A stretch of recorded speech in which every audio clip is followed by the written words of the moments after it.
the place to see that is Article 40, sub-Article 3, because historically, sometimes that compensation is not given until your great-grandchildren come onto the face of the earth. So it must be prompt. And the government has to show cause and how it really is in public interest. Alvis, will the proposed constitution prevent violence?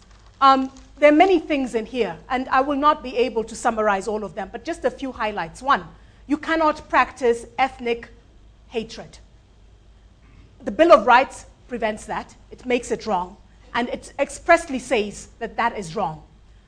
You cannot have a political party that's based on ethnic identity under this constitution. You also have ways in which you ensure that people are represented in fair ways in which people have opportunities to hold their leaders accountable. If you look at the chapter on integrity, which is chapter 6, Sura la Sita, hapo inasema kama wewe ni mtu mwenye unashikilia kazi ya umma, if you hold public office, especially the very senior officers, then there are certain things that which if you do, you will never be allowed to hold public office again. So if you have committed an electoral offense, for example, and it is shown that you have committed an electoral offense, you will never be eligible to hold public office. So those are just some of the kind of things. There are things, the kind of disciplinary measures that can be taken against you if you break the law over here will encourage a different type of leadership and a more responsible leadership and also more responsible citizenship.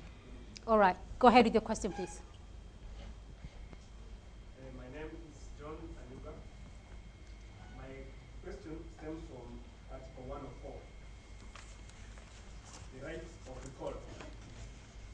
This constitution, everybody agrees, is a very good piece of work. But one thing makes it very, very bad because of this. We can't hear you. Can you please put your mic closer to your mouth so we can hear you? Can we have the next question while that is being sorted out? Yeah, yes, thank go you, ahead. Etienne. Just give him a minute, yeah. My question goes to the Commissioner, Madam Atsango.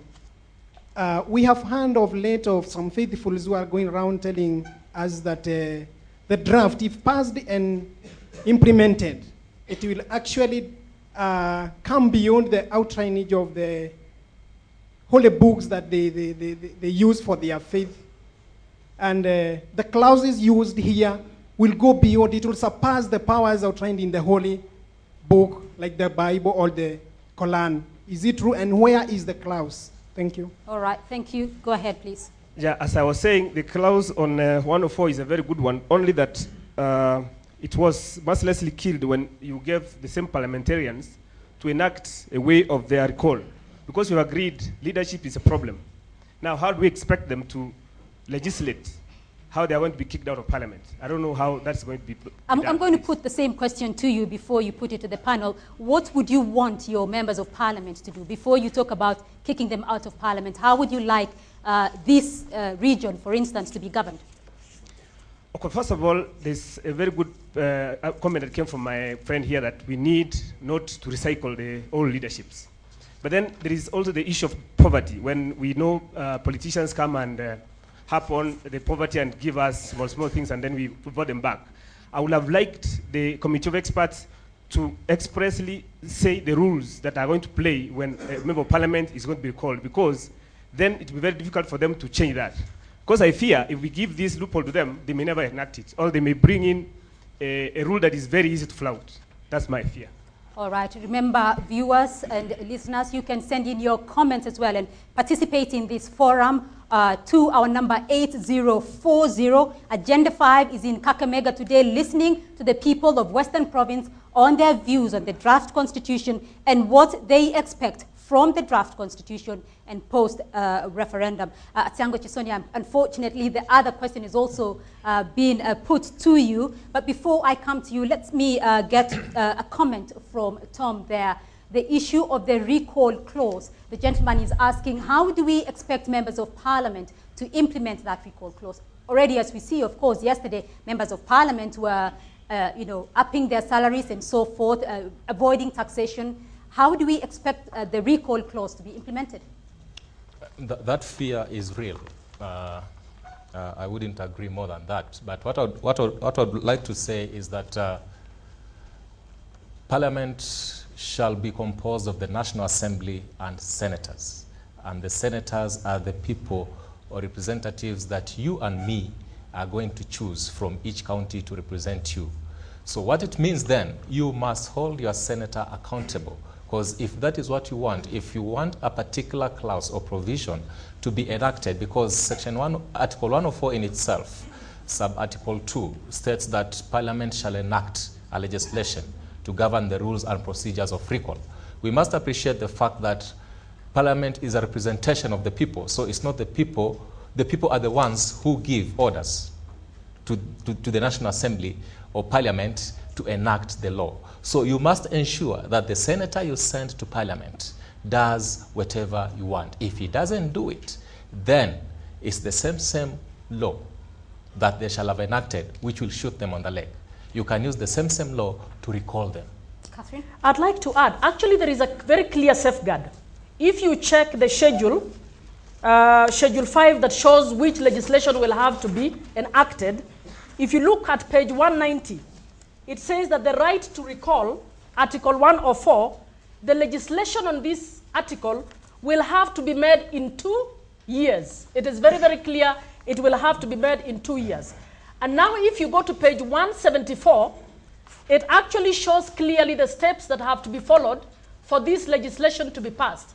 And if the legislation is actually not passed, you as an individual may be able to move to court, and the High Court will direct the Attorney General and the Parliament to legislate. And if they don't legislate, there is actually a clause that says if Parliament fails to enact legislation in accordance with an order of the Chief Justice, the President will have to dissolve Parliament. So there is a very, very clear clause that will ensure that they put that law in place. All right, the question, Atiango, there about the church and their views regarding the draft, as the gentleman asked there, are they within their zone? It's a bit difficult to answer that question. And the reason I say that is that question is a bit ambiguous. I'm not sure which provisions of the holy books. All I can tell you is that the Constitution protects the right to freedom of conscience. That means you have a right to hold your belief, whatever belief it is you have. And that this Constitution, unlike our current Constitution, the Bill of Rights over here is enforceable. Under our current Constitution, in order for you, if you're discriminated against on the basis of your religion, right now, you have to get permission from the Chief Justice before you can bring your case. That's why people don't use our Bill of Rights right now. This Constitution, automatically the Bill of Rights goes into effect. You don't have to go to anyone for permission in order to be able to act under it. Thank you for your comment. Go ahead. There's a lady there with a question. I'm Nelly Kosgei. I just want to pose a question about land. I know this Western province is suffering because of land. Some of the people have been grabbed the land, so they don't have land. Will this proposed constitution, will it enable the grabbed land to be restored back? Because you see, this Western province, most of the people are suffering just because they don't have place to stay. They just stay around because they don't have any place to stay, and it has even encouraged poverty. And some of the youth, even those who have been among the people whom the land have been grabbed. So I just want to, if this proposed constitution, will it favor this place? Will it favor the people and make sure that the land is being restored for the people who have been grabbed for the land? Thank you. Go ahead with your question. My name is Douglas from Vihiga. My question is, corruption and impunity has been rampant all through within the small municipalities and the county councils we've been having. I want just to be identified. What serious indicators are in this constitution that will still curb the same, since the bodies that are mentioned within the constitution has been there? And keep in mind, corruption has been with us for 47 years. What is just going to happen when we adopt this constitution that we are going to curb the menace?